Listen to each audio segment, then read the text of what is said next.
nós poderemos aprender mais um pouco da porção da santa palavra dele. Louvado seja o Senhor. Eu convido os irmãos para a gente abrir lá no Evangelho de Marcos, capítulo 1. Vou ler aqui o verso 14 e 15. Evangelho de Marcos, capítulo 1, verso 14 e 15. Diz assim: depois de João ter sido preso, foi Jesus para a Galiléia, pregando o Evangelho de Deus, dizendo: o tempo está cumprido e o reino de Deus está próximo. Arrependei-vos e crede no Evangelho. Vamos ler novamente, meus irmãos, somente o versículo 15, todo mundo junto a uma só voz. Vamos lá. Dizendo: o tempo está cumprido e o reino de Deus está próximo. Arrependei-vos e crede no Evangelho. Amém. O Senhor da palavra aplica essa palavra aos nossos corações. Hoje nós vamos falar sobre o tema A Igreja e o Reino de Deus, lição 5 aí da nossa revista. Em poucas palavras, meus irmãos, como que a gente poderia definir o reino de Deus? Se fosse para você definir hoje, em poucas palavras, de maneira prática e rápida, o que é o reino de Deus? Qual seria a sua resposta? Alguém responde, por favor? O que é o reino de Deus? De maneira muito prática. Alguém? Dou-lhe uma? Jesus é o reino, né? Mais alguém? Dou-lhe duas? Dou-lhe três? Posso passar? Adoração. Muito bem. Estão certos. O reino de Deus, meus irmãos, se a gente for falar dele assim, de maneira ampla, né? As diferentes dispensações que ele se apresenta na história, nós temos aí desde a criação até Abraão, depois você tem desde Abraão até Jesus, e desde a primeira vinda de Jesus até a segunda vinda de Jesus, onde será a consumação. Se a gente for falar sobre isso aqui, dá pelo menos uns 3 estudos aqui, e olhe lá, que é um assunto muito amplo. Mas se a gente for definir assim, de maneira muito prática, rápida e objetiva, o que é o reino de Deus, a gente definiria da seguinte forma: o reino de Deus é o domínio soberano e absoluto de Deus sobre todas as coisas. Sobre todas as coisas. E hoje a gente vai estudar o que a igreja tem a ver com isso. Quando é que o reino de Deus e a igreja se cruzam em seus determinados caminhos. O que um tem a ver com o outro? Nós vamos ver que o reino de Deus não é a igreja e a igreja não é o reino de Deus. A gente vai ver que a igreja ela faz parte do reino de Deus. Mas o reino de Deus, ele ultrapassa as barreiras da igreja. Até porque o nosso Deus, ele domina dentro e também fora dos domínios, da estrutura, fora das barreiras da igreja. Ele domina, como eu disse, sobre todas as coisas. Sobre a luz, sobre as trevas, sobre o céu, sobre a terra, sobre anjos, sobre demônios, sobre crentes e também descrentes. Então o reino de Deus, ele tem domínio sobre todas as coisas. Então se alguém te perguntar assim, o que é o reino de Deus? De maneira muito prática você pode definir dessa forma: o domínio absoluto e soberano de Deus sobre todas as coisas. Deus ele é um rei, né, chamado de o rei dos reis. E o rei ele domina, ele governa, ele decreta, ele determina. E Deus ele faz isso. Ele faz isso com o mundo criado, ele faz isso com o homem e ele faz isso com todas as coisas, porque ele é o Rei Supremo de toda a terra. Amém? Muito bem. Iniciando a leitura, acompanhe comigo aí na introdução. Eu vou ler e vou parar em alguns momentos aqui para fazer a reflexão. Então, de acordo com você estiver lendo, onde eu parar, você marca aí com o seu dedinho para depois você conseguir acompanhar novamente. A introdução começa assim: a relação entre a igreja e o reino de Deus é um dos temas mais importantes e, ao mesmo tempo, mais mal compreendidos na teologia cristã. Em muitos contextos, esses dois conceitos são usados como se fossem sinônimos. Em outros, são separados de tal modo que parecem pertencer a esferas totalmente distintas. Então, a primeira pausa que eu vou fazer aqui: o reino de Deus e a igreja não são sinônimos, não são, como eu disse, exatamente a mesma coisa. Mas também não tem como você desvincular a igreja do reino de Deus, porque a igreja faz parte do reino de manifestar o seu reino nesse mundo através da igreja, e vai ser assim até Jesus voltar. Então não tem como você escolher ou um ou outro. Não tem como você dizer, por exemplo, assim, não, eu não faço parte da igreja, mas eu faço parte do reino. Biblicamente falando, não tem como, porque Deus escolheu de maneira comum, de maneira ordinária, manifestar o seu reino através da igreja. Então, fora da igreja, você também, consequentemente, está fora do reino. Mas também o reino não se resume à igreja.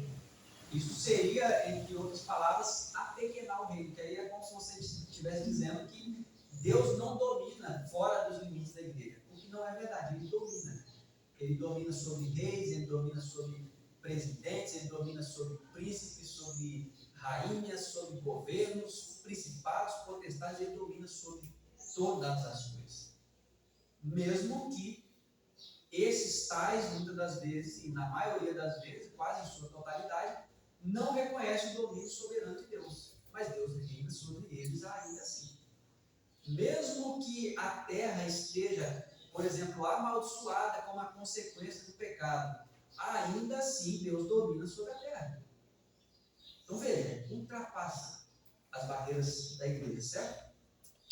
Seguindo a leitura, ambas as abordagens, considerar a igreja e o reino sinônimos e também imaginar que a igreja e o reino pertencem a esferas totalmente distintas, ambas as abordagens, as duas abordagens, empobrecem o ensino bíblico e produzem distorções práticas na vida da igreja. Nos evangelhos, o centro da proclamação de Jesus não é, em primeiro lugar, a igreja, mas o reino de Deus.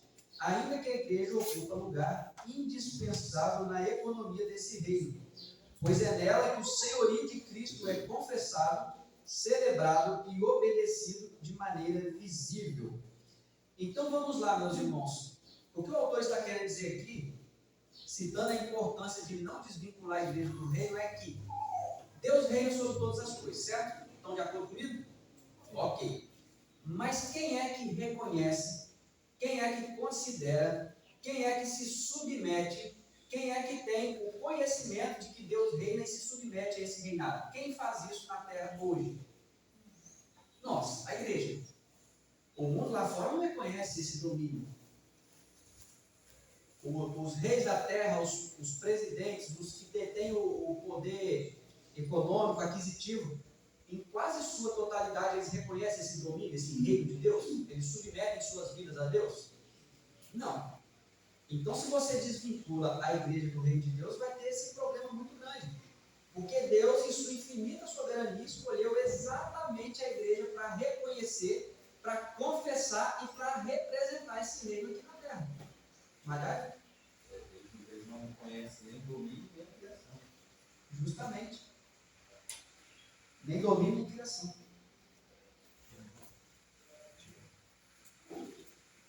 E assim sendo, tampouco submetem-se a Deus. Mas o autor vai dizer que nela, na igreja, o senhorio de Cristo, o reinado de Cristo, o domínio absoluto e soberano de Cristo é confessado, celebrado e obedecido de maneira visível. Deus decretou soberanamente, desde toda a eternidade, que o povo que reconheceria, confessaria, representaria esse reino na terra é a igreja. Ok? Por isso, qualquer tentativa de compreender o reino ignorando a igreja, ou de definir a igreja sem referência ao reino, está fadada a desequilíbrios teológicos e pastorais. Vamos falar de pelo menos 2 desequilíbrios aqui. Primeiro, tentar compreender o reino ignorando a igreja. Seria um grande equívoco. Como eu disse, Deus escolheu exatamente a igreja para manifestar o seu reino. Então, à luz disso que nós estamos vendo até aqui agora na introdução, podemos afirmar em alto bom som que, fora da igreja, você não consegue representar o reino de maneira bíblica. Não consegue, porque Deus escolheu a igreja para fazer essa missão. Certo? E quando eu falo igreja, meus irmãos, não estou falando necessariamente da instituição igreja, das 4 paredes, não estou falando da IPB. Estou falando também disso, estou falando da instituição, da organização eclesiástica mas estou falando principalmente de ser igreja invisível, sabe? De você ser necessariamente convertido no seu coração, até porque se você estiver dentro da estrutura da igreja, mas o seu coração não tiver sido transformado, você também não estará representando o reino. Pelo contrário, você estará prestando um desserviço para o reino. As pessoas podem olhar para nós e dizer assim, bom, esse aí eu acho que ele não representa o reino. Pelo menos não de Deus, né? Então, tem essa questão também. Não podemos negar a instituição igreja, mas só ser da instituição igreja, só ter o nome no hall de membro, também não vai resolver a questão. É importante ter o nome no hall de membro? Sim, é importante e é necessário, mas é importante também ter a vida transformada por Deus. Não é só estar na igreja, é ser igreja. Deu para entender, meus irmãos? Ok? Certo? Então sigamos aqui. A pergunta correta, portanto, aliás, eu não falei qual é o segundo desequilíbrio, né? Essa desvinculação também pode provocar um segundo desequilíbrio. Reduzir o reino apenas à igreja seria outro equívoco. Volto a repetir, o domínio absoluto de Deus se estende a todas as demais coisas além da igreja. A pergunta correta, portanto, não é se igreja e reino se identificam ou se opõem, mas de que maneira se relacionam segundo o testemunho bíblico. Nesta lição, definiremos primeiramente o que é o reino de Deus e em seguida examinaremos suas intersecções. O que é intersecção? Em que momento da história, de que forma a igreja e o reino de Deus se cruzam, de que forma um combina com o outro. As intersecções e também as distinções do reino em relação à igreja. À luz da Escritura, buscando uma compreensão fiel, equilibrada e pastoralmente saudável. Então, o autor aqui ele se preocupou na lição 5 em mostrar o que é o reino e de que forma o reino e a igreja se cruzam ao longo da história e de que forma a igreja atua hoje em prol do reino. Lembrando que é sempre assim, meus irmãos, não é o reino que atua em prol da igreja, é a igreja que atua em prol do reino, certo? Então, o que é o reino de Deus? De maneira prática e rápida, quem se lembra do que foi dito no começo, pode repetir, por favor. O reino de Deus é o domínio Todas as coisas de Deus sobre todas as coisas, né? O domínio absoluto, o domínio soberano. Deus reina soberanamente sobre todas as coisas. Então isso nos traz segurança, né? Deus não perdeu o controle. Ele absolutamente nada. Ultimamente a gente está assustado, né? Tanto de terremoto que está acontecendo, né? Foi na Venezuela, foi na Colômbia, agora foi na Indonésia. No Brasil está começando a ter ciclone, qual o nome? Citar tropical, já que nós somos um país tropical. Até no nosso Brasil essas coisas estão começando a chegar. A gente fica assustado, né? Mas Deus domina sobre a natureza. Isso não aconteceu sem a permissão de Deus, nem pegou Deus surpresa. Ultimamente tem acontecido guerras e parece que essas guerras acabariam rápido. A guerra na Ucrânia dizia-se que ia acabar com um mês, de repente. E está lá esse tempo todo. A guerra no Irã, Estados Unidos e Israel, duas nações poderosíssimas, pensavam-se que o Irã ia perder a guerra em uma semana, mas estava um pé de guerra lá que ninguém consegue acabar com aquela guerra mais. E Israel e Gaza, a mesma coisa, então veja. Você olhando assim a grosso modo, você pensa assim, meu pai, onde está Deus nessa história? E Deus continua assentado sobre um alto e sublime trono, reinando soberanamente, como sempre reinou. Como sempre reinou. Desde que o mundo é mundo, sempre existe guerra, e Deus continua reinando. Desde que o mundo é mundo, ou melhor dizendo, desde a queda, né? Para ser mais teologicamente correto, existiu guerras, existiu assassinatos, existiu terremotos, existiu esse tipo de coisa. E Deus continua reinando soberanamente, sem perder o controle em momento algum. Não há uma guerra que tenha acontecido que ele não sabia o que ia acontecer.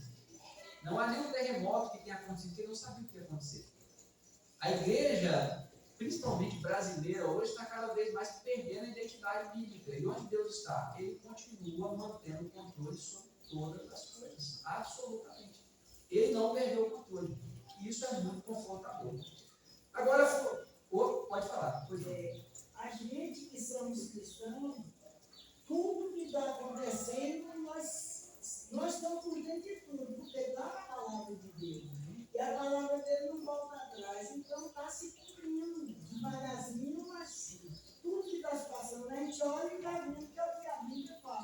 Justamente.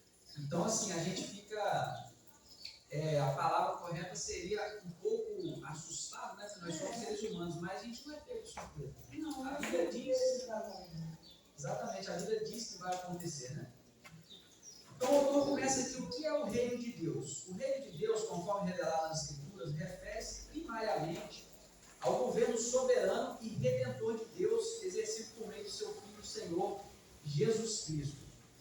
Quando Jesus inicia o seu ministério proclamando que o tempo está cumprido e o reino de Deus está próximo, ele não anuncia a fundação de uma instituição visível, nem a delimitação de um território geográfico, mas a chegada decisiva do reinado de Deus na história, por meio da sua própria pessoa e obra.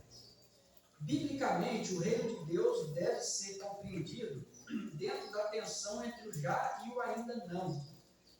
Essa expressão que a teologia reformada adota, do já e o ainda não, eu lembro-me que em algumas revistas passadas eu expliquei essa expressão aqui. Eu não sei se o nosso irmão Rodrigo, há uma ou duas aulas atrás, explicou também. Foi explicado? E já e o ainda não? O que foi, não foi? Minha memória não está muito boa, mas eu acho que eu lembro disso. Quem se lembra, meus irmãos, o que significa essa expressão do reino de Deus, o já e o ainda não? Alguém gravou isso na cabeça? A expressão já e ainda não. Sim. Já vivemos nesse reino, né? Só que ele ainda não foi consumado, porque Jesus não voltou. É isso mesmo? O reino já chegou. A dona está balançando a cabeça assim. É isso mesmo, meus irmãos. Então, vamos falar assim de forma progressiva, para a gente ser mais concreto. Cristo já veio, certo? Então, assim, de maneira visível, porque ele veio pessoalmente, tipo assim, ele não mandou um representante, ele não veio através do Espírito Santo, embora ele veio o Espírito Santo depois da ressurreição dele, mas ele veio pessoalmente inaugurar de maneira visível esse reino, certo? Ele já reina, Cristo já reina. Agora, o reino está completamente consumado? Ainda não. Então, o já e ainda não é isso. Cristo já reina, só que ainda não de maneira plena.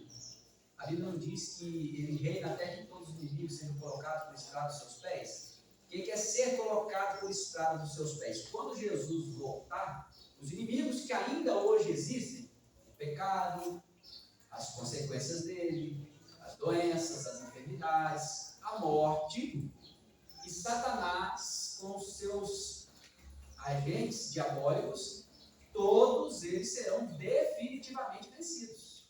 Ou seja, em português muito claro, não vão perturbar mais.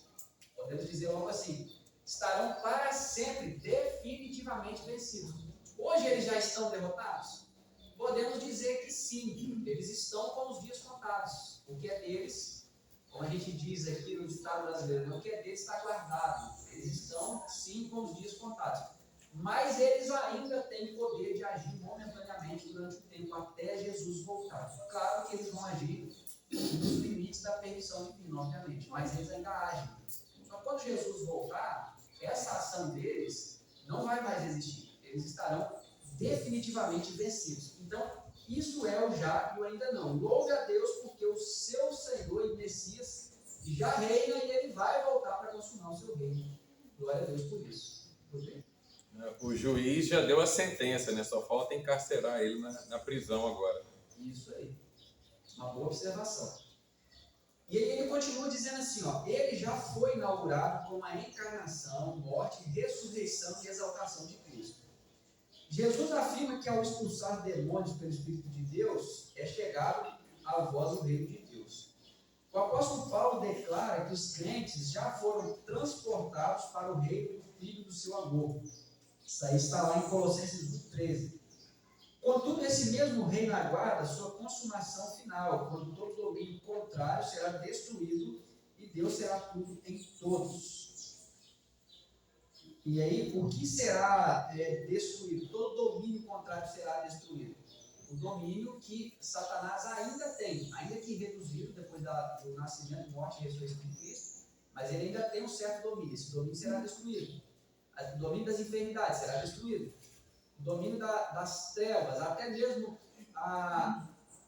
as coisas que acontecem com a terra, como nós citamos aqui os terremotos, que são também decorrentes da queda, da maldição da queda, eles também perderão o domínio, não existirão mais. No novo céu e na nova terra não vai mais ter terremoto, tsunami, maremoto, guerras, não haverá mais isso. Tudo isso será destruído e Deus será tudo em todos. O reino se manifesta, portanto, onde Cristo reina salvadoramente, perdoando pecados, libertando do poder do mal, renovando corações e submetendo vidas ao seu senhorio. É aqui, meus irmãos, que entra a igreja. Preste atenção no que ele disse. O reino se manifesta onde Cristo reina salvadoramente, ou seja, onde Cristo está salvando vidas, libertando do poder do mal, renovando corações e submetendo vidas ao seu senhorio. Isso acontece através de quê? Cristo salva, liberta, transforma vidas através de quê? Digam para mim. Da igreja. Como ouvirão, se não há quem prega. Então, por exemplo, como que o reino de Deus se manifesta lá no campo de não alcançados ainda? O missionário vai lá para um campo onde as pessoas nunca ouviram falar de Jesus, e ele chega lá, começa a pregar o evangelho, demônios são expelidos, enfermidades são curadas, é a primeira vez que estão ouvindo falar do evangelho na vida. Pessoas conhecem a Jesus, submetem suas vidas a Jesus, têm as vidas transformadas, têm os pecados perdoados e depois disso abandonam esses pecados e adotam uma nova perspectiva e um novo modelo de vida. Deus faz isso, meus irmãos. Dessa forma que ele manifesta o reino hoje. E ele faz isso através de quem? Da igreja. Como ouvirão se não há quem pregue? Se não tiver quem pregue, não haverão convertidos. Mas quando a gente olha, depois a gente vai falar disso, de Apocalipse 7, a gente vai ver que na Nova Jerusalém terão pessoas de todas as etnias. Ou seja, biblicamente falando, o evangelho vai alcançar todas as nações? Sim, ele vai alcançar. Ah, Marcelo, mas eu não quero me envolver com a evangelização, não. O discipulado, o reino de Deus. Lamento, meu irmão, você vai ficar de fora. Você vai perder uma excelente oportunidade de acumular tesouros e riquezas e galardão lá no céu, porque querendo você sim ou querendo você não, o reino vai avançar. E isso que é lindo desse reino. Isso que é lindo desse reino, meus irmãos. Eu já disse isso aqui e repito a respeito de mim mesmo. Hoje eu sou evangelista com a graça de Deus, com a misericórdia de Deus, mas se amanhã, desculpa aqui a expressão, eu virar o cabeção e falar, não quero mais ser, sabe o que vai acontecer com o Betel? Nada. Vai continuar existindo do mesmo jeito. Deus traz outro, e talvez até melhor, não é muito difícil, né? Talvez até melhor. E o reino dele vai continuar comigo ou sem mim. Porque o reino de Deus não depende da minha performance, depende de quem está sustentando. Quem está sustentando é Jesus. Se Jesus não fala, então o reino de Deus vai avançando. Querendo nós ou não. Ah, mas eu nunca vou para o povo não alcançado. Ah, mas eu nunca vou pregar para ninguém, nem para o meu vizinho, nem para o meu colega, para ninguém. Deus vai salvar todos aqueles que ele elegeu antes da fundação do mundo, querendo você sim ou não, querendo você pregar ou não. Se você contribuir muito para o reino de Deus, ótimo, louvado seja Deus por isso. Você vai ganhar muitos benefícios espirituais na eternidade com isso. Agora, se você olhar e decidir, não vou fazer nada, o reino de Deus vai avançar da mesma forma, meus irmãos. Da mesmíssima forma. Certo? Então, Deus manifesta-se através da igreja, o seu reino hoje. Ele segue a leitura aqui dizendo assim, ele não se limita à esfera interior, o reino no caso, né? Não se limita à esfera interior da experiência religiosa, mas alcança toda a existência humana sob a autoridade de Cristo. Ainda assim, o reino não deve ser confundido com um programa político, cultural ou civilizatório. Ele avança no mundo por meios espirituais, principalmente pela palavra e pelo espírito, e não por coerção externa ao poder humano. É muito interessante ele falar isso aqui, meus irmãos. O reino, ele não é representado por uma esfera, um programa político, cultural ou civilizatório. Vamos imaginar aqui civilizatório.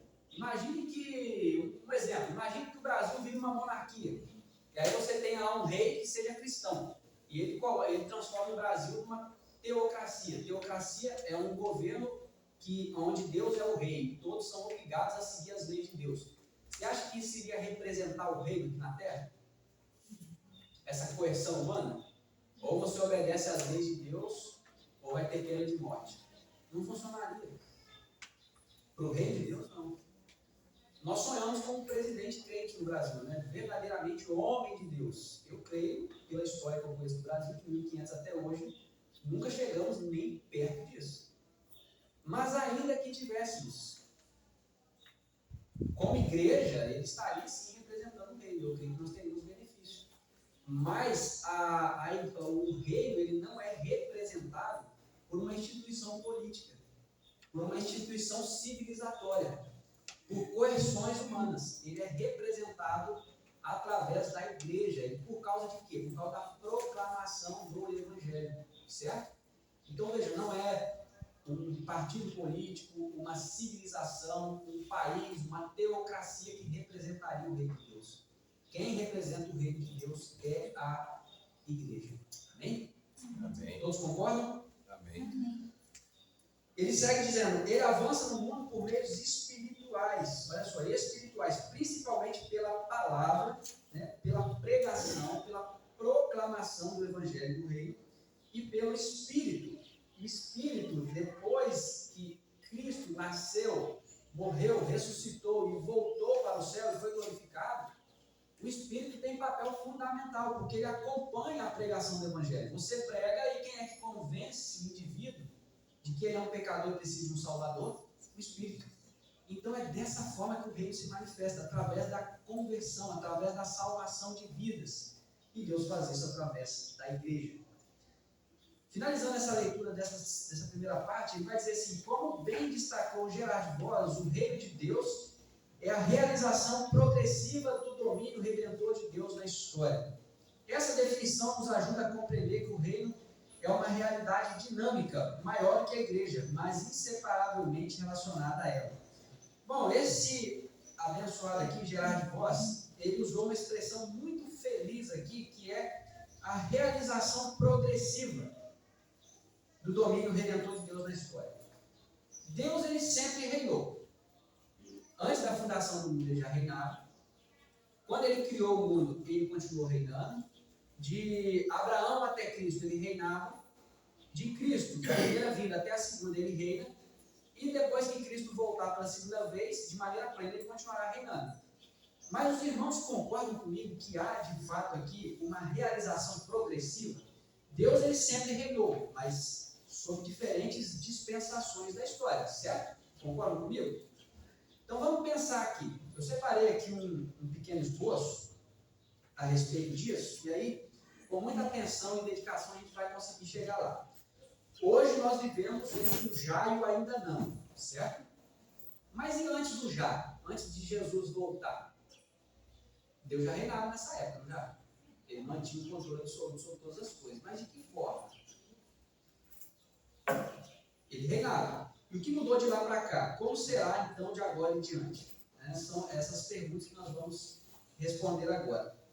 Então, antes de Cristo, vamos ver. Deus sempre manifestou o seu reino através dos representantes do Messias. Então, Deus criou o mundo, certo? Criou o homem e a mulher. O homem caiu. E quando o homem caiu, Deus não foi pego de surpresa. Ele continua reinando soberanamente, ok?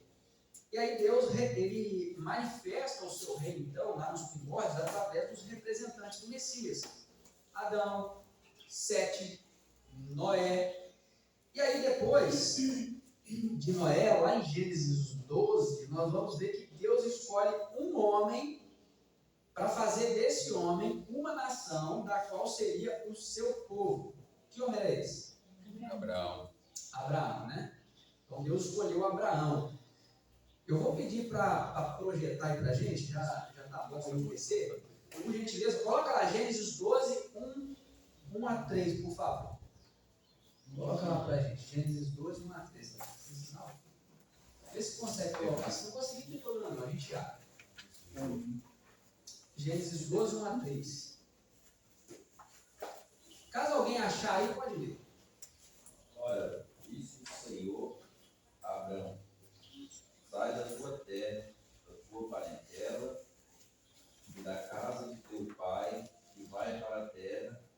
te mostrarei. De ti farei uma grande nação, te abençoarei, te engrandecerei o nome. Ser tu uma bênção. Abençoarei os que te abençoarem e amaldiçoarei os que te amaldiçoarem. Em ti serão benditas todas as famílias da terra. Então vamos lá. Deus agora, ele decide manifestar o seu reino através de mais um representante do Messias. Só que esse representante do Messias, ele tem uma peculiaridade. Deus falou assim, olha, de você, Abraão, nessa época ainda Abraão, não Abraão, de você eu vou fazer uma grande nação. Coloca lá o verso 2, por favor. Ó, fartiei, está numa versão diferente ali, não tem problema não. Fartiei uma grande nação. Ou seja, de você, Abraão, vou fazer uma grande nação. Abençoar-te-ei, engrandecerei o teu nome, tu serás uma bênção. Verso 3. Amém. Pode ir para o 3. Abençoarei te abençoar, amaldiçoarei te amaldiçoarem, e em ti serão benditas todas as famílias da terra. Então veja, Deus escolheu Abraão. Então Deus está dizendo assim, ó, a partir de agora eu vou manifestar o meu reino através de Abraão e de sua descendência, da nação de Israel. Só que a eleição divina, ela não é salvífica somente a Israel. Por quê? Vocês já pararam para pensar que a nação de Israel, ela foi fundada por um homem que não era hebreu é descendente de Abraão, mas Abraão, ele era alguém fora dos limites de Canaã, não era? Ele era lá de dos caldeus. Já pensou nisso? Deus fundou a nação de Israel através de um caldeu lá da Babilônia. Olha que interessante, né? E mais ainda, desde o chamado de Abraão, a promessa ela já era global. Olha o que Deus está falando. Em ti serão benditas todas as famílias da terra. E aí depois, quando vem em Isaac, Deus fala assim, em ti serão benditas todas as nações da terra. Né? Ali no original é etnias. E aí depois com Isaac, ou com Jacó, perdão, a promessa é igual a de Abraão. Em ti serão benditas todas as famílias. O que Deus estava dizendo? Olha só.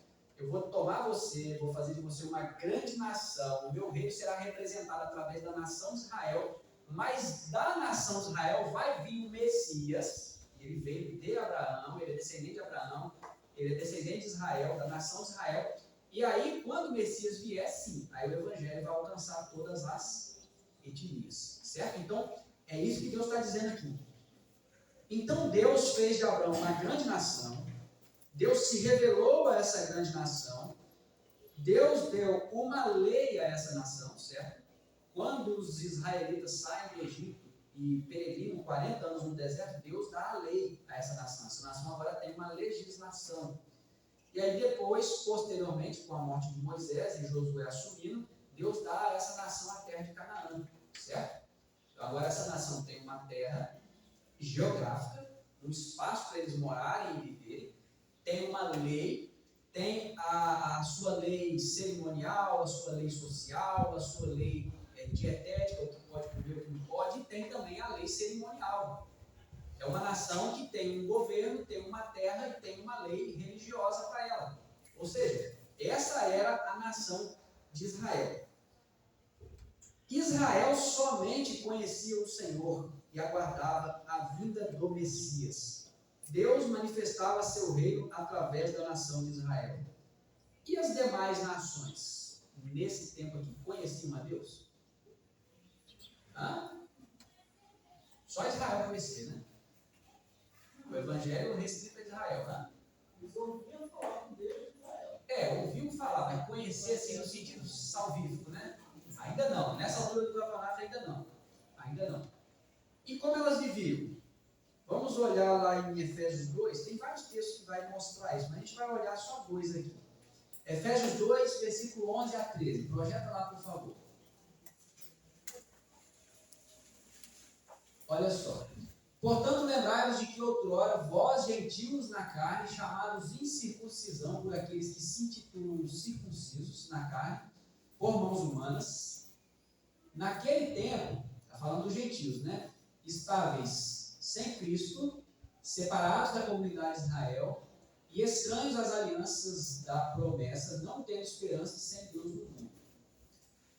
O que Paulo está dizendo ali? Está falando assim, olha, antes de Cristo vir, vocês gentios estavam estranhos às alianças da promessa, separados da comunidade de Israel, sem esperança e sem Deus no mundo. Então vocês não tinham conhecimento de Deus, igual Israel tinha.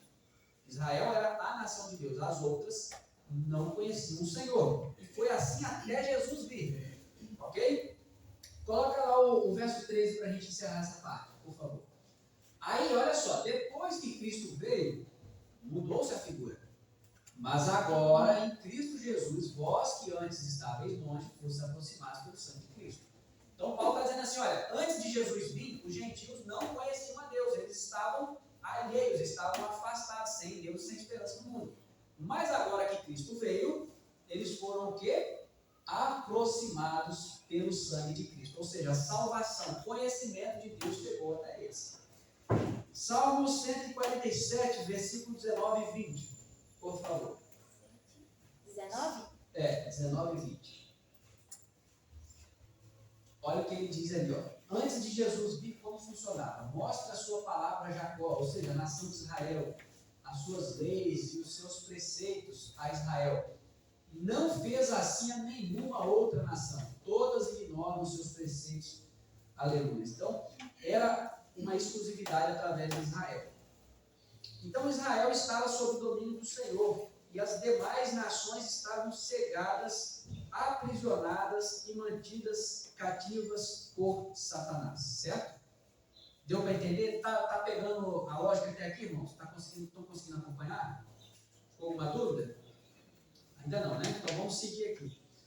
Antes de Jesus vir a esse mundo, Satanás tinha o poder de dominar, aprisionar e manter nações inteiras cativas, menos o povo de Israel. Certo? Essa autoridade foi dada a Satanás. Tem como a gente provar isso na Bíblia? Tem como, né? Vamos provar isso então. Lucas 4, versículos 5 a 6. Coloca lá. Qual era o contexto ali? Jesus estava no deserto sendo tentado pelo diabo. E os irmãos vão se lembrar qual foi a terceira investida de Satanás, né? Olha só o que acontece. Satanás faz isso aqui, ó. E elevando a Jesus, mostrou-lhe no momento todos os reinos do mundo. Olha só, Satanás está mostrando a Jesus todos os reinos do mundo. Lembremos que o plano redentivo, no tempo e no espaço, não havia se cumprido ainda. Jesus não havia morrido e ressuscitado. Estava começando seu ministério. Aí olha só o que o diabo falou para Jesus. Dar-te-ei toda esta autoridade e a glória destes reinos, porque ela me foi entregue e a dou a quem eu quiser. Veja, antes da obra salvadora de Cristo na cruz, Deus reinava sobre Israel. Quem dominava, mantinha cegado e aprisionado as demais nações? Quem tinha autoridade sobre as demais nações? Satanás. O que ele está dizendo ali? Me foi dada e eu dou a quem eu quiser. Claro, meus irmãos, aí você pode pensar, mas Deus então, ele manifestava o reino dele através de uma nação, e os demais viviam sob o domínio de Satanás. Quer dizer então que Satanás está ganhando de goleada? Negativo, claro que não. Isso só aconteceu porque Deus permitiu, tá bom, irmãos? Que a gente não pense nenhum pensamento nesse sentido. Isso só aconteceu porque foi dado. Olha só o que ele está dizendo assim: toda essa autoridade agora desse reino, ela me foi entregue, não foi tomada. Satanás não tomou na marra, foi dada a ele, certo? É aí que entra, ele fala que o mundo jaz na mão de Satanás, porque anteriormente ele tinha poder para fazer essas coisas. Sim. E quando diz ali a palavra jaz, está falando sobre o sistema mundano, o sistema caído, pecaminoso, e a palavra jaz ali é literalmente morte, né? É igual você falar aqui, jaz, João da Silva Souza, né? Então é que o mundo está realmente morto no maligno. Agora vamos para a dispensação de quando Jesus vem. Jesus vem, nasce, morre e ressuscita. O que muda então no progresso do reino? Aqui que entra o X da questão. E eu fiz questão de falar isso, meus irmãos, porque ao explicar o que é o reino de Deus, o autor aqui ele explica muito bem. Certamente ele explicou muito bem. Só que ele não falou até Jesus vir. E a gente vê que são duas dispensações diferentes. Quando Jesus vem, Israel não é mais o único povo que conhece a Deus. O Evangelho agora estoura os limites de Israel. E aí a gente viu lá em Gênesis 12, 3, que a promessa era que um dia as famílias da terra, todas elas, todas as nações seriam benditas. Antes mesmo de Jesus vir, já tinha sido dito a Abraão, olha, o descendente de você, o Messias, ele vai vir e nele, no seu descendente, as nações da terra serão benditas. Outros textos bíblicos também confirmam isso. Vamos lá. Salmo 67, versículo 4. Nós vamos ler alguns textos aqui agora que comprovam essa verdade.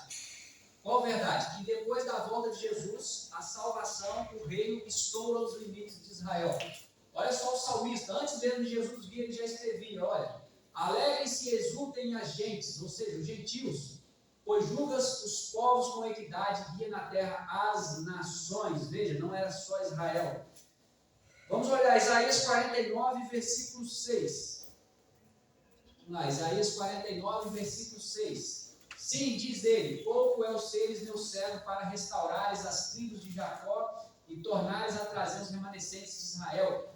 Também te dei como luz para os gentios, para seres a minha salvação até a extremidade da terra. Isaías estava profetizando sobre Jesus, sobre o Messias. Ele está dizendo, olha, quando o Messias vir, vai ser a salvação até a extremidade da terra. Mateus 8, versículo 11 e 12. Mateus 8, 11 e 12. Digo-vos, Jesus falando, digo-vos que muitos virão do Oriente e do Ocidente e tomarão lugares à mesa com Abraão, Isaque e Jacó no reino dos céus. 12. Ao passo que os filhos do reino, ou seja, os da nação de Israel, serão lançados para fora, nas trevas, ali haverá choro e ranger de dentes. Então Jesus está falando aqui em alto e bom som para o povo de Israel que achava, porque tinha sangue hebreu, estava salvo só porque era hebreu. Está dizendo assim, olha, vai vir muitos gentios do Oriente e do Ocidente, vão tomar lugares à mesa com Abraão, Isaque e Jacó, ao passo que muitos hebreus vão ficar de fora. E vão mesmo, né? Vão mesmo. João 10, 16. Evangelho de João 10, 16. Também nos mostra essa grande verdade. Só o 16. Jesus falando, ainda tenho outras ovelhas, não deste aprisco. Qual aprisco? Não deste aprisco de Israel. A mim me convém conduzi-las. Elas ouvirão minha voz, então haverá um rebanho e um pastor. Lucas 24, versículo 46 e 47. 24, 46 e 47.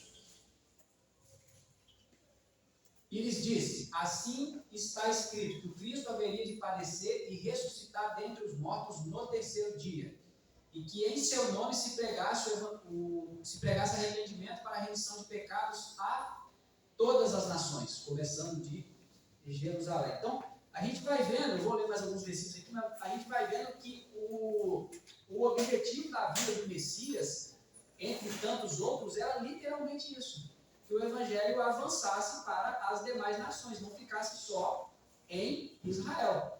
Dá para ver, meus irmãos, como que a Bíblia, no Antigo Testamento e no Novo, já aponta para essa realidade da vida do Messias? Mateus 28, 19, essa aqui é clássica, né? A gente sabe até de cabeça, né? A grande comissão, olha o que Jesus mesmo fala. Aqui, meus irmãos, é importante dizer, Jesus já havia ressuscitado. Aqui, esse domínio de Satanás sobre as demais nações já havia sido quebrado. Certo? Então, olha só o que Jesus vai fazer. Ide, portanto, vamos um pouquinho lá no 18, por gentileza. Olha só o que Jesus fala assim. Jesus, aproximando-se, falou-lhes dizendo. Então, veja, Jesus, depois que ele foi ressuscitado, pouco antes dele voltar para o Pai, ele diz assim, toda autoridade me foi dada no céu e na terra. Ou seja, o que Jesus está dizendo? Sabe esse domínio que Satanás tinha sobre todas as demais nações, e o reino de Deus era manifestado apenas por Israel? Acabou esse negócio. Agora eu tenho toda a autoridade no céu e na terra. Satanás não tem mais poder de cegar, enganar nações inteiras. É isso que Jesus está dizendo aqui. Dito isso, ele vai dizer, uma vez que agora esse domínio de Satanás foi quebrado, ele não tem mais poder de cegar e manter aprisionado nações inteiras, Ide, portanto, fazer discípulos de todas as nações, batizando-os em nome do Pai, do Filho e do Espírito Santo. É isso que Jesus está dizendo aqui. Entende, irmãos? Como que, como disse aqui Gerard Voss, é uma realização progressiva que esse reino vai tendo. Uma realização progressiva, é uma dispensação diferente. Atos 1, versículo 8, por gentileza. Atos 1, versículo 8. Aqui também foi pouco antes de Jesus voltar para o Pai, logo após a sua ressurreição. Olha só o que ele nos diz. Mas recebereis poder ao descer sobre vós o Espírito Santo, e sereis minhas testemunhas, tanto em Jerusalém, como em toda a Judéia e Samaria, e até aos confins da terra. Então veja como que estoura mesmo os limites de Israel. E a última, meus irmãos? Essa aqui é a última mesmo. O texto de Apocalipse 7, 9. Que vai mostrar agora o reino consumado. Isso aqui já é o reino consumado. Vai dizer assim: depois dessas coisas vi e eis grande multidão que ninguém podia enumerar, de todas as nações, tribos, povos e línguas, em pé diante do trono e diante do Cordeiro, vestidos de vestiduras brancas com palmas nas mãos. Isso aqui, meus irmãos, já é o reino consumado. E percebe como que no reino consumado vai ter pessoas não só de Israel, vai ter pessoas de todas as nações, etnias, povos, tribos, línguas, né? Então, até naquela aldeia mais longínqua da terra, que nunca ouviu falar de Jesus, eles vão estar lá na Nova Jerusalém, no reino consumado. Louvado seja Deus por isso. Apocalipse 12 nos mostra que Satanás perde o domínio sobre as nações depois do nascimento, morte, ressurreição e ascensão de Jesus. Agora ele, Satanás, não tem mais poder de manter nações inteiras aprisionadas, cegadas e cativas. Ele faz isso com indivíduos, não com nações inteiras. O reino de Deus, com a vida de Cristo, foi expandido para fora dos limites de Israel. O Evangelho alcança agora todas as nações da terra. Antes de Cristo isso não havia acontecido. E aí volto a afirmar, não porque Satanás seja poderoso, porque Deus assim havia determinado. Assim sendo, Apocalipse 12 nos mostra que o ministério de Satanás hoje, uma vez perdido seu domínio sobre nações inteiras, é se opor à igreja e ao avanço desse reino sobre as nações. Mas a Bíblia nos aponta que ele não vai conseguir realizar esse objetivo, porque a derrota dele já está decretada. Querendo ele ou não, o Evangelho vai avançar sobre todas as etnias. Amém? Amém. Hoje nós ainda vivemos entre o já e o ainda não. E quando Jesus voltar, aí teremos uma outra dispensação eterna. Quando Jesus voltar, nós podemos dizer aqui que teremos o já total, não é mesmo? Jesus volta, ele derrota definitivamente a morte, as doenças, o luto, as dores e a ação, ainda que limitada, de Satanás nesse mundo. Então essa será a ordem. Jesus volta, a ressurreição e o arrebatamento ocorrem exatamente no mesmo momento. Teremos depois o juízo final, e aí, meus irmãos, no juízo final, aqueles que não creram em Jesus, Satanás, os demônios, todos eles serão lançados no lago de fogo eternamente. E aí diz a palavra do Senhor que até mesmo a morte e o inferno também serão lançados para dentro do lago de fogo. E ao contrário do que muitos pensam, Satanás não estará ali como regente, ele estará ali como condenado. Ele também estará sofrendo os tormentos eternos. E aí a morte já não terá mais poder, ela não poderá mais sair do lago de fogo. As enfermidades, o medo, o pânico, o pavor, Satanás e seus agentes nunca mais, meus irmãos, terão o poder de fazer mal a ninguém. A ninguém. Eles serão vencidos de maneira consumada, definitiva. Depois do juízo final, haverá novos céus e nova terra. E aí, a gente fala isso aqui dia e noite e dia, né? Mas a doutrina tem que falar. O novo céu e a nova terra não terá mais a consequência e a presença do pecado. A maldição do pecado será tirada. O mundo, o novo mundo, será restaurado ao padrão sem pecado. Teremos o reino consumado para sempre. Assim está determinado o progresso do reino de Deus. Percebe, irmãos, como que Deus sempre reinou ao longo de toda a história, só que sob diferentes dispensações. Nós estamos, digamos que na penúltima, no Jairo ainda não. Mas quando Jesus voltar, estaremos na consumação total. E qual será a próxima dispensação depois de que Jesus voltar? Não terá uma próxima. Estará consumado para sempre. Amém? Deu para entender, meus irmãos, essa realização progressiva que o teólogo citou aqui? Ficou alguma dúvida em todo esse processo? Os irmãos, eu gostaria de dizer para os irmãos que eu tive uma ideia, conversando ontem com o presbítero Paulo, eu recebi alguns feedbacks positivos, né, de trazer o esboço escrito das aulas de discipulado, e é bom que os irmãos não só ouvem a aula, acompanham juntos, mas depois podem ler em casa também, igual a revista. Você lê em casa, chega aqui a gente lê junto, e chega em casa você pode ler de novo para você continuar ruminando o alimento sagrado, né? Então, que é a palavra de Deus. Então, eu tive a seguinte ideia: os irmãos, depois que desejarem, seja pregação no domingo à noite, ou escola dominical, ou estudo na quinta, Marcelo, me passa o esboço desse estudo de quinta-feira que eu quero ruminar ele melhor em casa. Pode me pedir que eu faço lá em casa em PDF, mando. Se os irmãos não souberem mexer em PDF, nós temos a impressora ali agora que nós ganhamos, e aí eu posso imprimir também, entregar aos irmãos, tá bom? Então depois os irmãos, tanto esse aqui como qualquer outro estudo, podem me pedir em papel ou em PDF que eu estarei enviando, ok?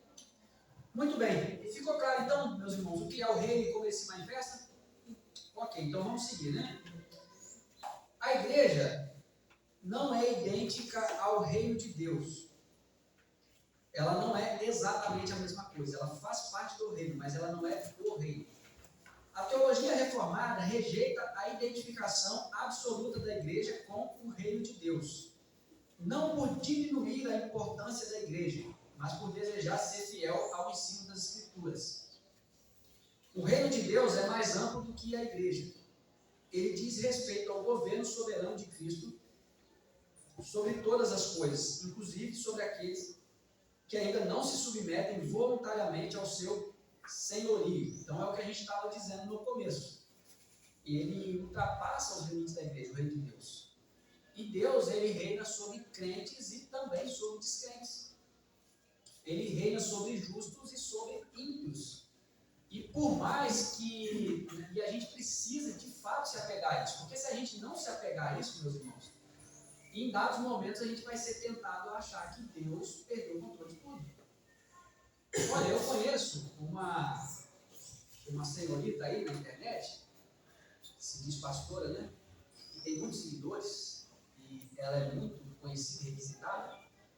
E eu me lembro que na eleição passada ela disse assim: ó, Deus revelou para mim que o meu candidato terá uma grande vitória. Ela disse que Deus falou para ela que o candidato dela teria uma grande vitória. Mas o candidato dela não ganhou. E aí depois ela foi a público e disse assim: olha, Deus me revelou que as urnas, que isso aí foi fraudado, foi roubado. Mas pera lá, como assim? Deus fala que vai ganhar e depois o próprio Deus não deu conta de fazer quem falou que ia ganhar, porque a urna foi fraudada, mas... Então veja, depois disso, meus irmãos, ela ainda foi a público que teve a audácia de dizer: não, vai ter uma intervenção aí. Estou vendo aí que o exército, a marinha, a aeronáutica vai dar um jeito aí, não vai acontecer o que estava acontecendo e tal. Mas ela se equivocou de novo, porque não teve intervenção, não teve nada. E o atual presidente está completando o mandato dele. Qual é o problema disso tudo, meus irmãos? É que se você não crê que Deus governa sobre justos e ímpios, você vai pensar, eu fico pensando assim, os seguidores dela pensaram o que será? Porque ela continua tendo muitos seguidores. Será que eles pensaram que Deus perdeu o controle? Que Deus se equivocou? Errou. Hã? Errou. Porque assim, digamos que eu jamais serei seguidor de uma pastora, porque eu entendo que biblicamente não existe pastora. Eu já começo aí. Mas alguém que chega para mim e diz assim: olha, Deus me revelou que o meu deputado vai ganhar, o deputado dele não ganha, eu já olho e falo assim: meu irmão, ó, você tem duas opções, você vai a público e se retrata, reconhece que você pecou, ou então eu paro de te seguir. E veja, Deus perdeu o controle, gente? Não. Ele não perdeu o controle. Então isso é muito importante. Eu vou reler só esse trecho aqui, para os irmãos entenderem. Olha só.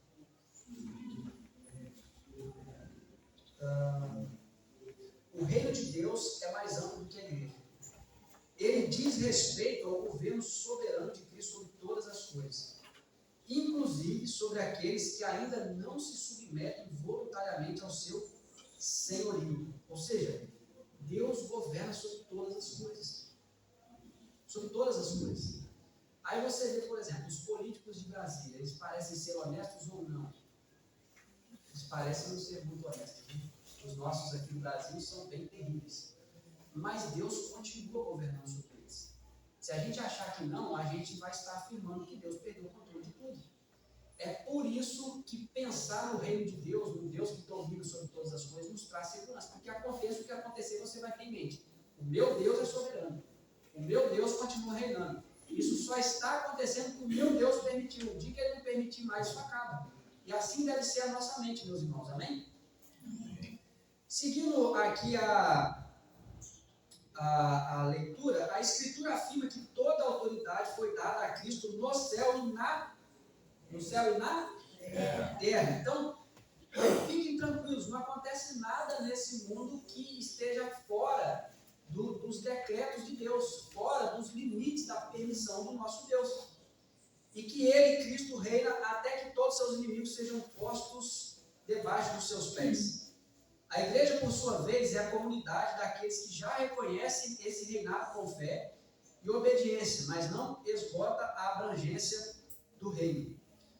Além disso, a igreja, como realidade histórica, é marcada por imperfeições. Ela é santa quanto à sua vocação, mas ainda luta contra o pecado em sua experiência concreta. Muito bem, essa parte aqui também é muito interessante. A igreja, historicamente, é marcada por imperfeições. A igreja neotestamentária surgiu em Atos 2, né? E você vê que lá no primeiro século, mesmo sendo ali os apóstolos do Senhor Jesus, os atuais presbíteros da igreja naquela época, a igreja naquela época já tinha imperfeições. Vocês se lembram do episódio das viúvas dos gregos? Falando assim, olha, a distribuição está sendo feita só para as viúvas dos judeus. Nós, viúvas dos gregos, estamos ficando esquecidas aí. A gente está sendo deixado de lado, está dando prioridade para um grupo em detrimento do outro. Já tinha problema desde o primeiro século, não tinha? Os judaizantes do primeiro século, o Concílio de Jerusalém, Atos 15, foi feito para resolver um problema que estava tendo, né? Os judaizantes convertiam-se ao cristianismo, quando os gentios se convertiam, eles falavam assim, olha, você se converteu a Jesus, né? Ok, mas circuncisão tem que fazer, tem que guardar as leis de Moisés, tem que sacrificar, tem que fazer tudo isso. E aí começou a virar um conflito, certo? Alguns se convertiam ao cristianismo, queriam largar a pé do judaísmo e queria que os gentios também abraçassem o judaísmo junto com o cristianismo. Era um problema. O que eles fazem? Reúnem-se em Jerusalém, mandam chamar os presbíteros e decidem que não, eles não precisam guardar mais as leis cerimoniais. Então, veja, existia problema na igreja do primeiro, do segundo, do terceiro, de todos os séculos e vai continuar existindo até hoje. Aí ele fala assim, a igreja, ela é santa quanto à sua vocação. Se a gente partir do pressuposto que Jesus escolheu um povo, Deus escolheu um povo para chamar de seu, Deus elegeu esse povo, e Jesus pagou por todos os pecados desse povo, então esse povo, nessa perspectiva, é um povo santo, é um povo justo. Não porque seja naturalmente, mas porque foi santificado, porque foi justificado. Sob essa perspectiva, a igreja é santa, meus irmãos. A igreja é perfeita, porque foi aperfeiçoada por Cristo. Mas sob a perspectiva da queda, do já e do ainda não, ainda luta contra o pecado em sua experiência concreta. Então, você vai ver hoje ainda imperfeições na igreja? Ela representa o reino, certo? Mas você ainda vai ver imperfeições na igreja. Você ainda vai ver. O reino de Deus, em sua consumação final, será perfeitamente justo, santo e incorruptível. Então, veja, a igreja, na aula passada eu falava de igreja militante e triunfante, né? A igreja militante que está hoje lutando nesse mundo, ela é falha, você vai encontrar falhas nela. Mas a igreja triunfante, que é aquela que quando Jesus voltar, ela será completamente redimida, ressuscitada em corpo incorruptível, lá ela vai ser, sim, perfeitamente justa, santa e incorruptível. Por isso que ele diz, o reino de Deus, e a igreja representa esse reino, em sua consumação, será perfeitamente justo, santo e incorruptível. E aí ele fala uma outra coisa muito interessante. Confundir a igreja com o reino conduz, inevitavelmente, a expectativas irreais e, muitas vezes, a frustrações profundas quando se percebem falhas, divisões e pecados no meio do povo de Deus. Meus irmãos, isso aqui acontece com muita ou com pouca frequência hoje? Com muita. Você saberia me citar, por exemplo, uma expectativa irreal que alguém pode ter acerca da igreja? Venha para Cristo e pare de sofrer. Venha para Cristo e pare de sofrer. Ó, talvez essa aí seja a mais clássica de hoje, né? É uma expectativa irreal, né? Esperar essa perfeição da igreja. É uma expectativa irreal. Qual mais expectativa irreal que a gente pode identificar hoje? Acontece muito nas igrejas brasileiras. Alguém fala outra aí? Venha para Cristo e seja próspero, nunca mais vai enfrentar nenhuma dificuldade financeira. É uma expectativa irreal também, né? Eu acho também uma expectativa que muitas pessoas têm que achar que vai vir para a igreja e, tipo assim, nunca, por exemplo, eu vou te ofender ou você vai me ofender. Eu sempre vou te tratar com amor, vou entender você, falar de tudo que você. Eu, tipo assim, concordar com suas opiniões, você nunca vai me ofender e nunca vou te ofender. Eu acho que isso é uma coisa que as pessoas também se entristecem muito e acabam se afastando e não ficando, entendeu? É uma expectativa irreal, assim, também. Muito bem, aquele pensamento, eu vou ter 0 decepções na igreja. Eu já tive muita decepção lá no mundo, já quebrei muita cara, já me dei muito mal, agora eu vou para a igreja, lá todo mundo é crente, lá todo mundo é maravilhoso, lá todo mundo é paz e amor, então eu nunca vou me ofender. E eu nunca vou ofender ninguém também, porque agora eu sou crente. Essa aí também é uma expectativa irreal. Então o autor está trazendo aqui, meus irmãos, a nossa memória, que confundir a igreja com o reino, pensa assim, a igreja, ela é o reino, então ela precisa ser extraordinária, precisa ser perfeita. Isso leva a expectativas irreais, o indivíduo espera algo que nem mesmo Jesus prometeu, certo? E isso leva também a frustrações profundas. Por quê?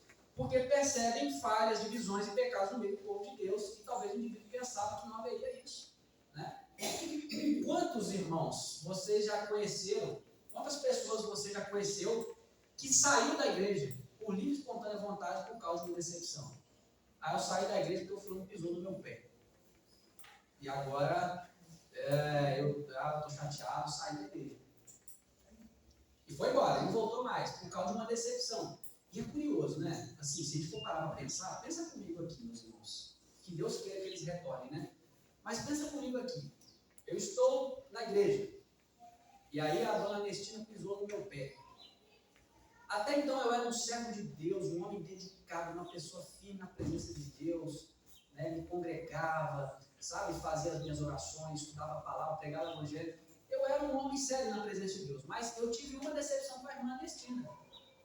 E agora eu não consigo superar essa frustração, porque eu não esperava que a irmã Ernestina fosse me decepcionar. Ou, estou citando ela, mas é um exemplo, né, irmãos? Eu e a dona Ernestina temos uma amizade maravilhosa. É só um exemplo.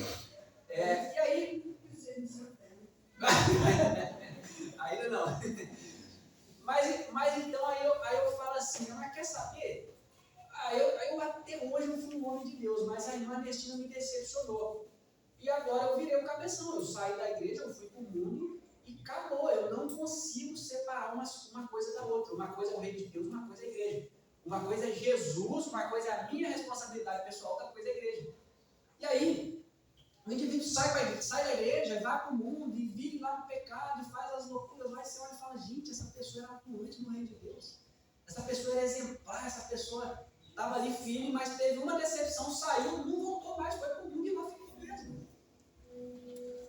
Aí fica aquelas perguntas assim, era realmente convertido? E todo esse esforço que ele fazia no reino de Deus, qual era a motivação? Ser visto, aplaudido ou era a glória de Deus? É uma coisa assim para a gente parar e pensar, né?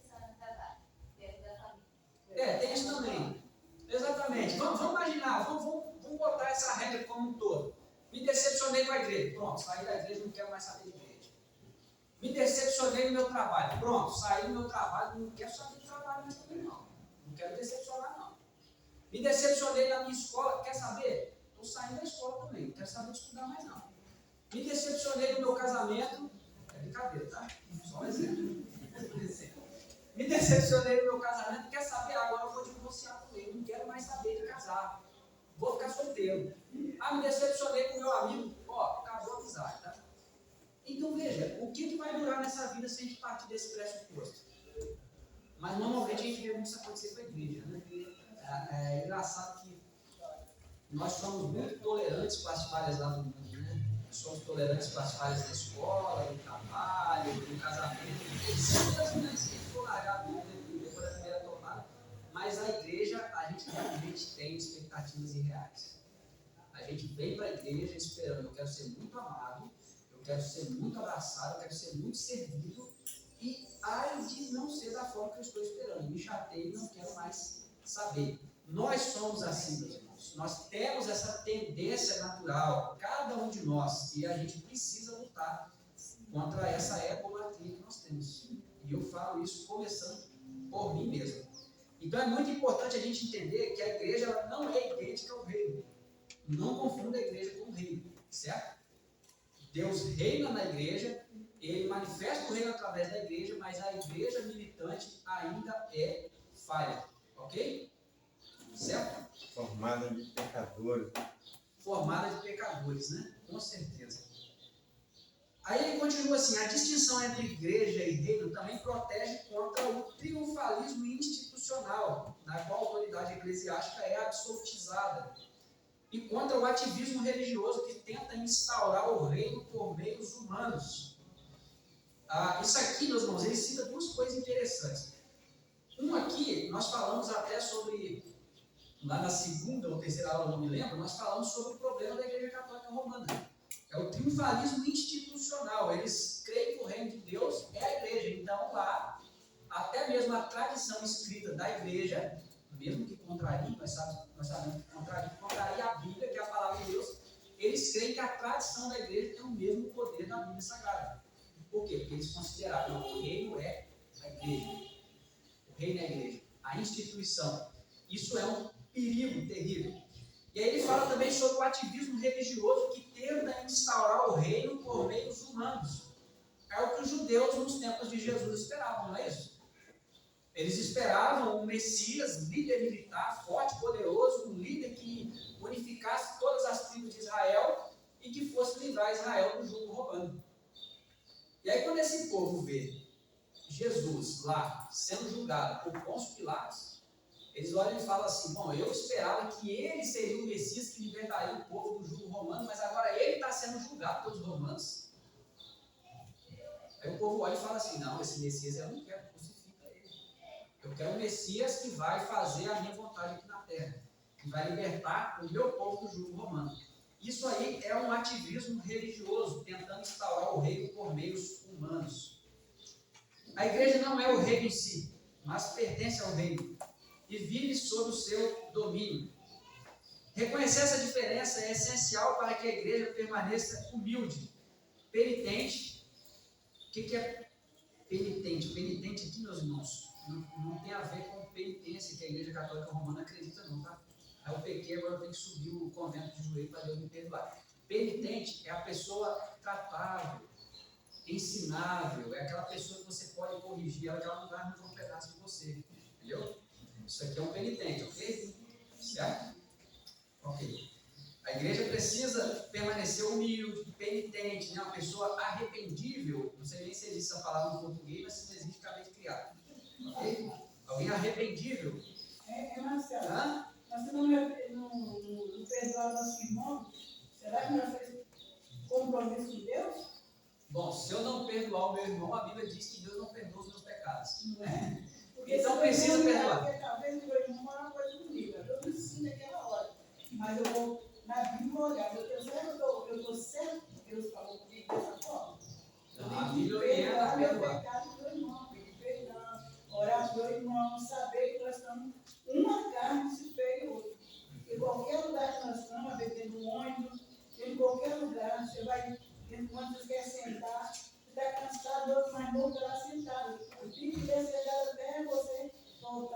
não tem lugar de dar você. Então você, como filho de Deus, tem que recuperar o seu coração, saber que Deus nos diz na paz da terra e vai ter que perdoar nossos irmãos. Não andar com essas coisas, essas coisas, igual você falou agora da revelação. Né? Tem pessoas que estão revelando à toa. Ele não está falando que Deus deixou o povo sujo para o nome de Deus revelar uma coisa que ele não tem certeza. A gente só tem que falar as coisas que a gente tem certeza. Experiência. Justamente. E o perdão é essencial no reino, irmãos. Agora nós vamos ler aqui o terceiro tópico, que vai dizer assim: a igreja está no reino e serve ao rei. Vou tentar acelerar um pouquinho. Diz assim: embora a igreja não seja idêntica ao reino de Deus, ela está inseparavelmente inserida nele e existe para servi-lo. A Escritura afirma que os crentes já foram transportados do império das trevas para o reino do Filho do seu amor.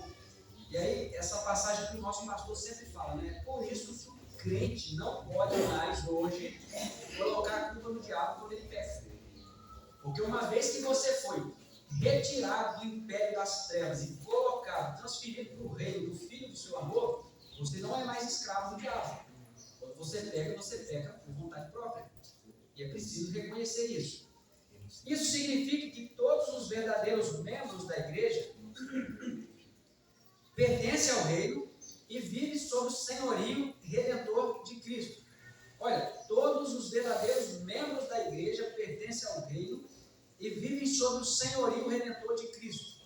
A igreja é, portanto, o povo do reino. Ainda que o reino não se esgote na igreja. A relação correta pode ser assim resumida: o reino é a realidade maior. A igreja é o instrumento principal do reino no tempo presente. É por meio da igreja que o reino é anunciado ao mundo, explicado pelas Escrituras e aplicado à vida das pessoas. Muito importante isso, meus irmãos. Cristo, o Senhor da igreja, que reina soberanamente, ele, nesse período entre o já e o ainda não, ele manifesta o seu reino através da igreja. Quando ele voltar, ele manifestará pessoalmente. Mas hoje, ele manifesta através de mim e através de você, que somos a igreja. Deus te escolheu para viver nesse mundo com esse propósito. É por isso que Paulo vai dizer que nós somos embaixadores. Estamos aqui, não somos daqui, estamos apenas para representar os interesses desse reino, os interesses do Rei Jesus. Então, veja, cristão, homem e mulher de Deus, você está nesse mundo para representar o reino, para contribuir com o avanço do reino. Deus não só te salvou, Ele colocou essa missão nas suas mãos. Você tem uma responsabilidade com o reino. Nós temos uma responsabilidade com o reino. E aí ele continua dizendo assim: a proclamação do Evangelho é o meio comum pelo qual o reino avança, chamando pecadores ao arrependimento e à fé. Os sacramentos e a disciplina eclesiástica tornam visível o governo gracioso de Cristo sobre o seu povo. Aqui é outro ponto importante. A proclamação do Evangelho é o meio comum pelo qual o reino avança, chamando pecadores ao arrependimento. Então, é pregar o Evangelho, e o Evangelho do arrependimento e da verdadeira fé. Teve um dia que alguém da igreja batista falou para um pastor presbiteriano: olha, pastor, ouvir sua pregação é um pouco diferente, porque a sua pregação fala sobre arrependimento de pecados.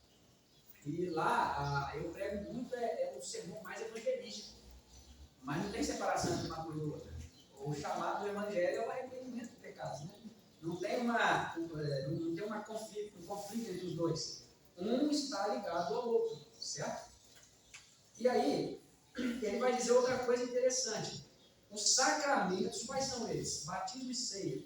E a disciplina eclesiástica torna visível o governo gracioso de Cristo sobre o seu povo. Então, todos aqueles que submetem-se ao reino de Deus, ao governo de Cristo, eles participam desses sacramentos.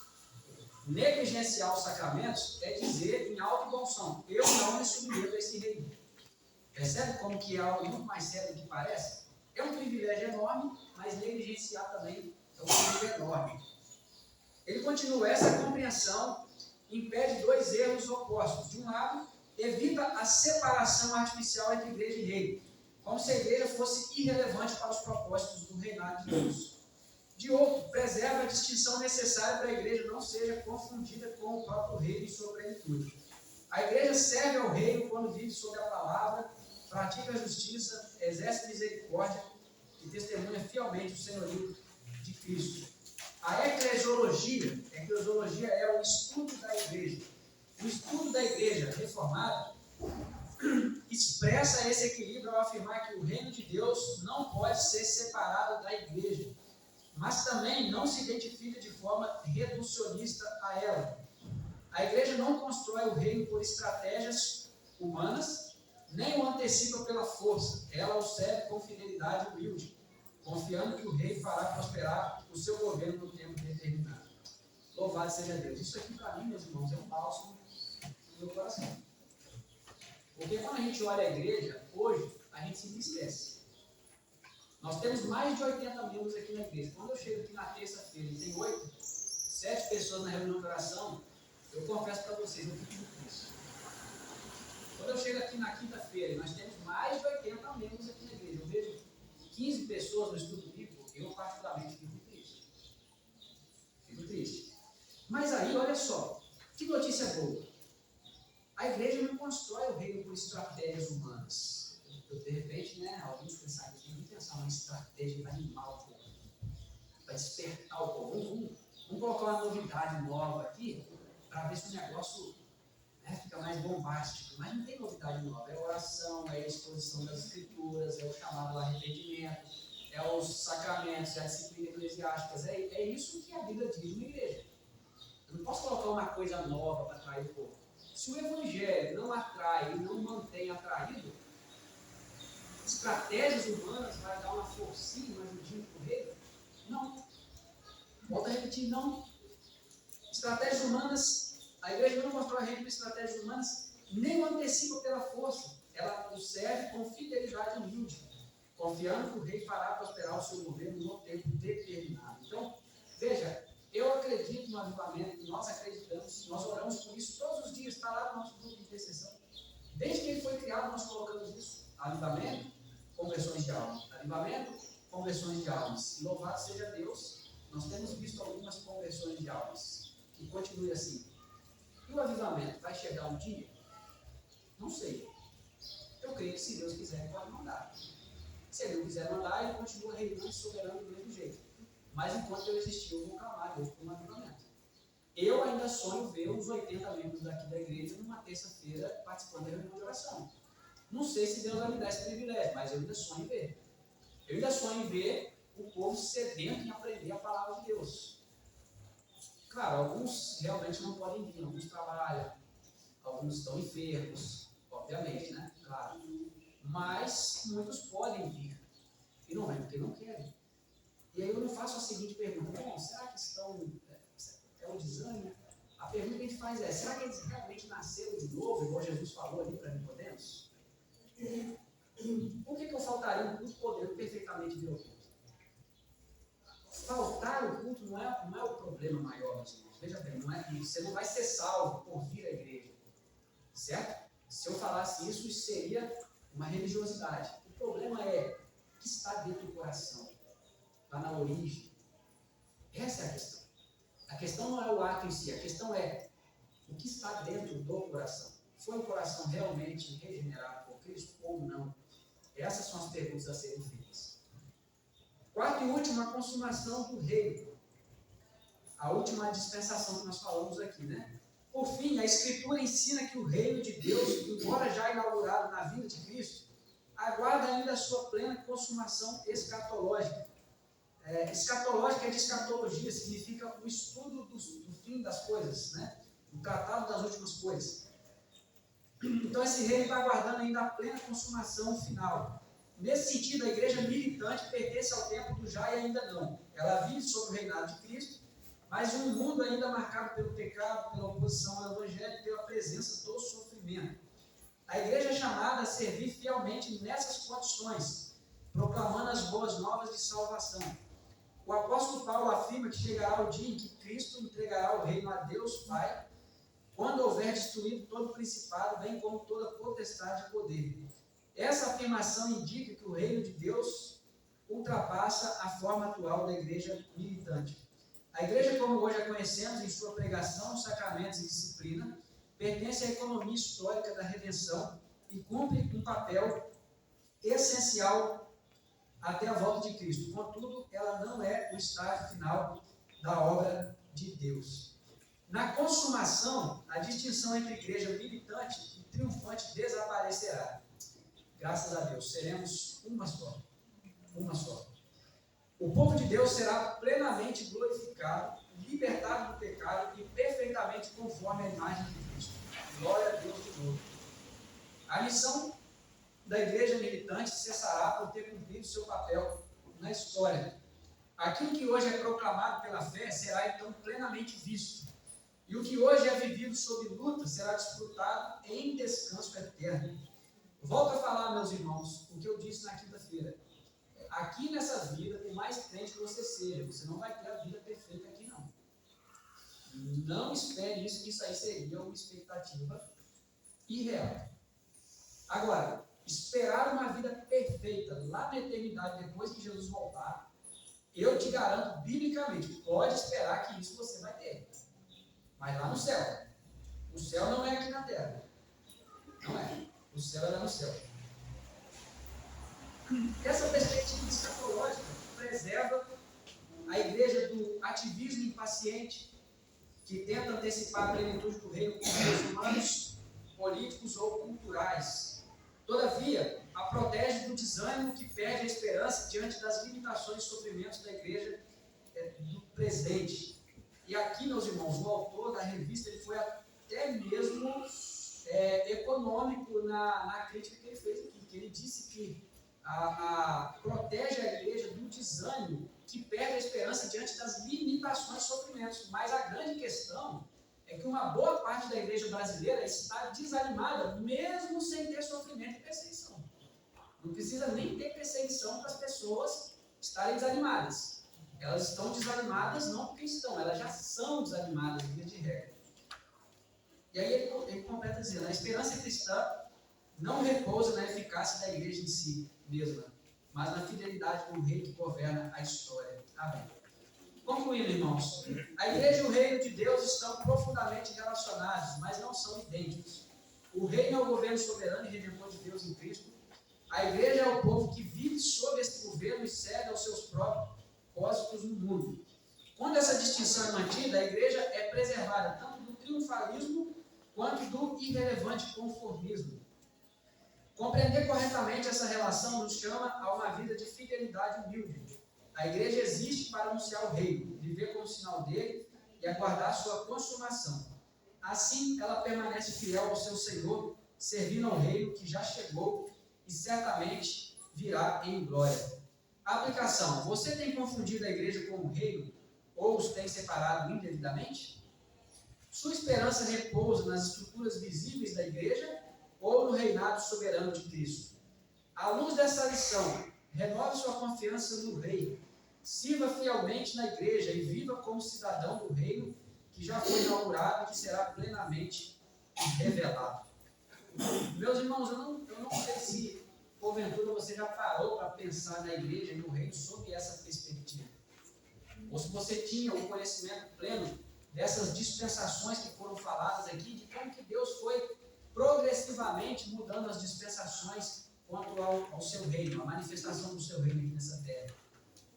Mas eu gostaria de aplicar aos nossos corações hoje que nem triunfalismo, nem achar que porque somos diferentes somos melhores ou estamos por cima, não.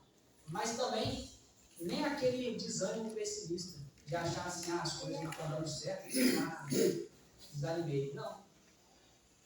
Nenhum nem outro. Fuja desses dois extremos. Creia que quando tudo vai bem, Deus está reinando. Quando tudo vai mal, Deus também está reinando. Daqui a pouco o tempo bom vem, daqui a pouco o tempo ruim também vem, daqui a pouco fica bom de novo.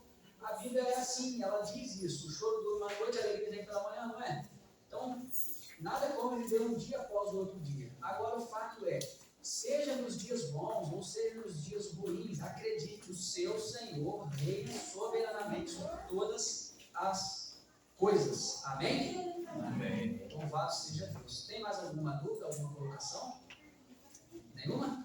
Podemos encerrar? Então vamos orar para encerrar. Ó Deus soberano, Pai, te louvamos, Pai. Te louvamos porque hoje nós falamos sobre o teu reino e a tua igreja.